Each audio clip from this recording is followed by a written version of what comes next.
Ready, go. Hi, Mighty Mustangs. I'm going to read to you guys today.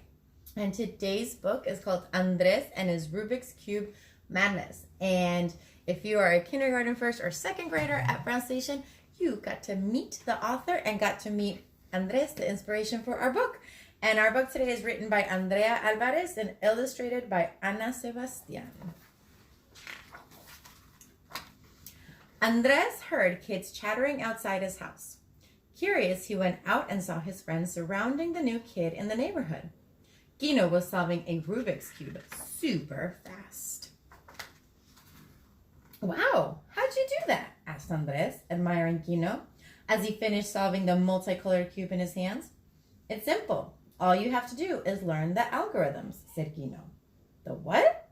What are the algorithms? Asked Andres. Algorithms are like math codes. The more you memorize, the easier it is for you to solve the cube. Andres had no idea what Gino was talking about, but it sounded fun. Can I try it? Gino handed over the Rubik's Cube. Andres twisted it in different directions, trying to get all the faces to be one color. He tried again and again, but the colors were more mixed up than before.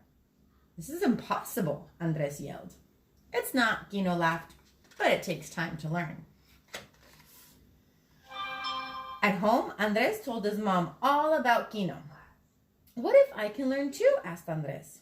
You can do anything you set your mind to, she said, but you must work hard. Andres thought about this and realized he could do it too. Determined to learn, his mom bought him his first Rubik's Cube. From that day on, Andres took the Rubik's Cube wherever he went. During car rides, on his bed, and even in his sleep. It was madness. One day, after a lot of practice, there it was.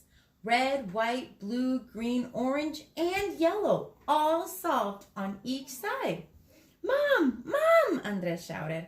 I solved it. I solved the Rubik's Cube. I knew you could, she said with a big smile as she pulled him in close and hugged him. But Andres didn't stop there. He wanted to solve it again and faster. So Andres worked and worked until he memorized as many algorithms as he could. He wrote them down and practiced one by one. And as he continued to learn, he discovered that Rubik's Cube competitions are held all over the world. Kids everywhere competed.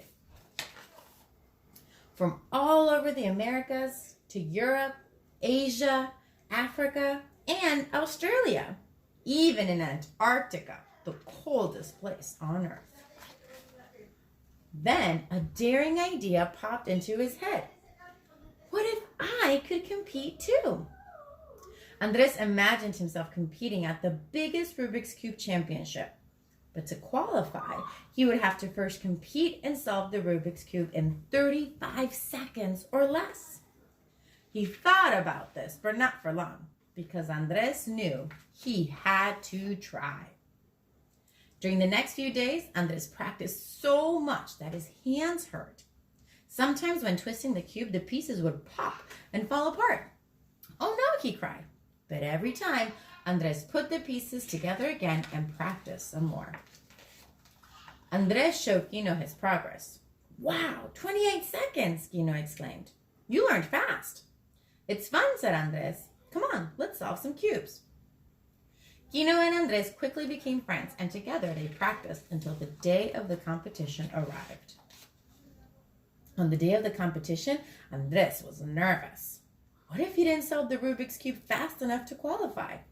He looked around and saw that everyone was there to support him.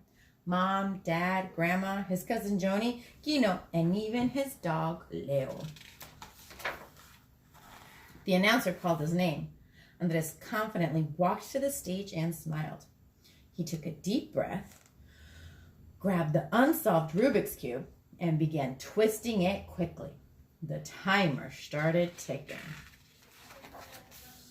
Done! Andres shouted. But was it fast enough? He looked at the timer. 15 seconds! Yes! Andres cheered. Everyone ran up to Andres and hugged him. I qualified, Andres yelled. You practiced every day, said his mom proudly. But most importantly, you never gave up. Andres was thrilled, but the happiness he felt in that very moment, surrounded by his family, was the best feeling of it all. His dream of competing at the biggest championship became true. Andres didn't know if he would win, but he knew one thing. He was ready to try. The end. So what cool thing are you going to try this week? See you soon.